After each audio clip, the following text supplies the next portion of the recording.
The narcissist who never stops beating a dead horse. There are people who stir drama because they like the taste of attention. Then there's Magoofy, a different breed of attention addict. He doesn't create content so much as he recycles conflict.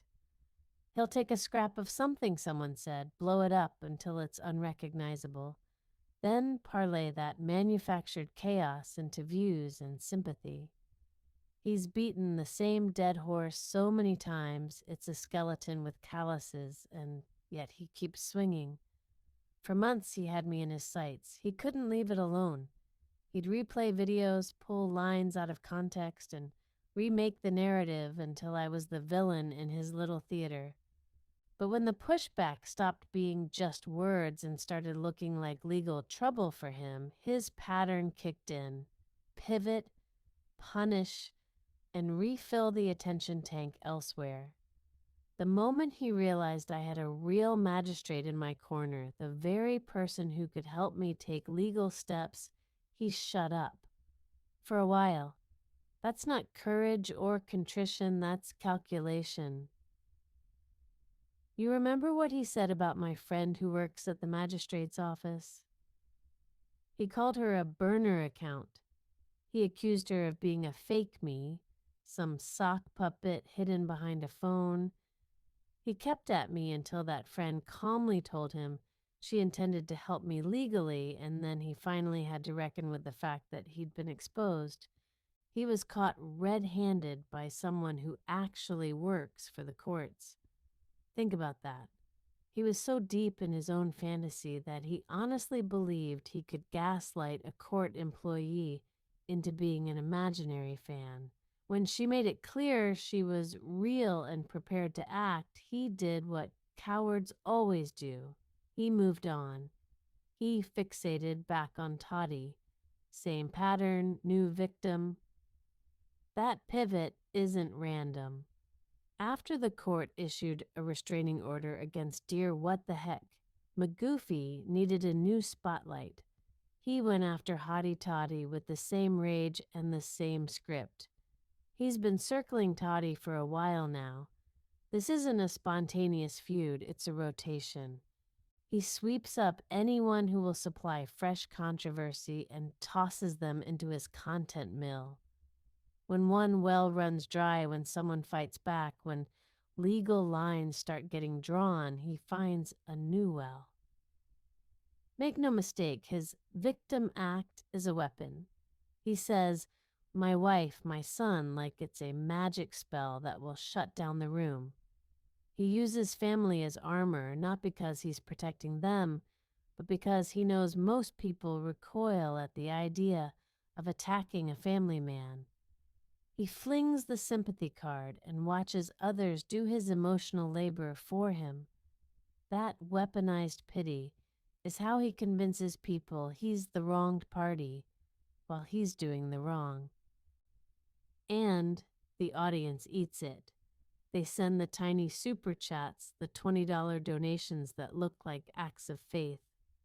Elderly viewers who want to believe in a saintly figure throw a few bucks his way, and he pretends not to notice the stream of cash he quietly encourages. He'll claim he's not in it for the money, even as the $20 super chats light up during his pity-heavy live streams. Whether he's pocketing modest donations or using them as proof that he's beloved, the effect is the same. The money becomes proof for him that his performance is working. Because at the end of the day, Magoofy has no real content. He doesn't make art or do honest work. He manufactures conflict and sells the fallout. He recycles grudges into thumbnails and uploads, and his entire channel becomes a carnival mirror reflecting his own self-importance. When the drama is gone, the views dry up, so he creates more drama. When you call him out, he plays victim. When the authorities get close, he finds someone else to tear down. There's an uglier side to this pattern. When a narcissist convinces a crowd that they're the injured party, it does more than get them a few clicks. It emboldens them. Belief is permission. Sympathy becomes a license to escalate. The more people defend the victim, the more that person assumes they can escalate without consequence. They stop seeing limits. They start testing boundaries. And those boundaries aren't abstract. They're other people's lives. You saw that firsthand. He said he was threatened. Community members didn't threaten his family. People made cartoons, AI cartoons, about his behavior. That's not stalking somebody's kids or marching on a house. But because he framed it like some existential attack, people who were already inclined to pity him rallied. The courtroom episode, where the narrative became official enough to involve legal filings, showed what happens when the system catches a version of the story that fits his script.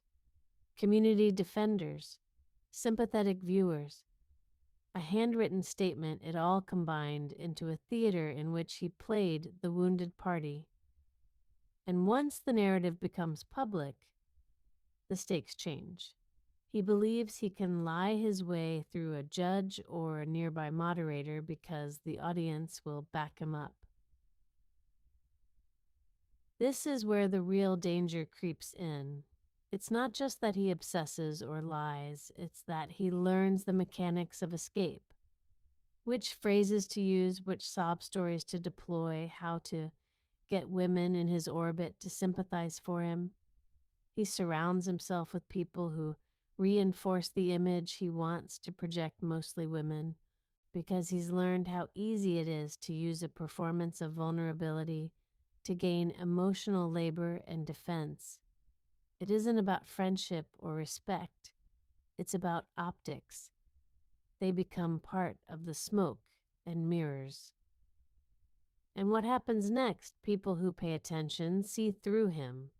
People who have dealt with this behavior before recognize the pattern. But a surprising number of others don't. They buy the performance. They see the paused clip, the well-edited confession, the manufactured sob, and they feel protective. They throw him a $20 super chat and a prayer. To him, that's validation, and validation is fuel. Fuel makes him louder. Louder makes him bolder. Bolder makes him dangerous. The fixations tell you everything. He fixates until the target is spent, then moves on. He fixated on me until my magistrate friend put a stop to the gaslighting. Then he fixated on Toddie. He fixates on people who will spark the most reaction. He fixes on narratives he can weaponize. He grasps at any legal or emotional shield he thinks will keep him afloat. And when that fails, he finds someone else to keep the show running. If you've ever wondered why these people are so hard to stop, this is it. A narcissist who has convinced enough people to pity him becomes reckless. They stop fearing consequences. They feel protected by their crowd. That's when they escalate verbally, legally, emotionally. That's when the damage compounds and people who were just trying to live their lives end up in the crossfire. So what do you do when the screen goes dark and he's still swinging? You don't join the cycle. You document. You call out the pattern, not just the person. You point to the rotation, the obsession, the burner account accusations, the pivot when threatened, the fake victimhood, the tiny donations that feed him, the courtroom theatrics, and the new target. Say the names McGoofy and Hottie Toddie if you must, but make it about the behavior, not a witch hunt. Expose the playbook, because once the community recognizes the script, it's harder for him to perform it. And tell the new targets this: don't take the bait. Record, report, and if you have to, lean on the law from people who know how it works. The second he realizes you're not a free supply, he'll move on, not because he's learned a lesson, but because he's bored and he's hungry for the next audience. That's how these cycles end. Not with repentance, but with exposure. Magoofy will never run out of tricks as long as people keep tuning in. He'll keep beating that dead horse until someone turns off the camera. And the most dangerous thing, when enough people keep watching, he mistakes applause for absolution and the cycle keeps spinning, with real people getting hurt while his subscriber count ticks up. Laughing. Most people come to YouTube just to watch videos about Gypsy Rose, not to get dragged into creator drama. But there's always a crowd that claims to hate the drama while secretly feeding it, cheering it on from the sidelines. And as long as Magoofy has those people tossing him attention, he'll keep doing what he does best, targeting, twisting, and tormenting whoever he can to stay relevant. The truth is, none of it really matters. He doesn't matter. He's just a voice behind a screen, puffed up on his own hot air, high on the hollow praise of strangers who don't even know him. He'll keep lying, keep spinning stories, and keep stringing people along until the audience finally gets tired of being manipulated. Eventually, even his own followers will see through the act and realize they've been cheering for a con. He might think he's clever, that he's won something, but all he's really proven is how empty he is. A miserable, bitter man who's so desperate to feel powerful that he hides online pretending to be something he'll never be. He's not an alpha, not a leader, not even funny. He's just a coward shouting into the void, trying to convince himself someone's still listening. And me? I'm not laughing. So if you're one of the people patting untruthy Magoofy on the back while he tears others apart, ask yourself this. Do you really know him? Do you honestly believe everything he says? Because I already know the answers to those questions, and deep down, you probably do too. As long as the applause keeps coming, he'll keep performing. He'll keep attacking women, spinning lies, and feeding that fragile ego of his, all under the disguise of being the good guy. For what? Views? Validation? A few dollars in super chats? He's not a victim. He's a manipulator, one who's learned all the wrong lessons from the story of Gypsy Rose. And he's not alone. Too many creators who cover her start to sound just like her, toxic liars, desperate for praise, building their channels and their egos on the backs of the people they drag through their schemes. At the end of the day, the lies always unravel. And when they do, all that's left is the truth and the silence that follows when the crowd finally stops clapping.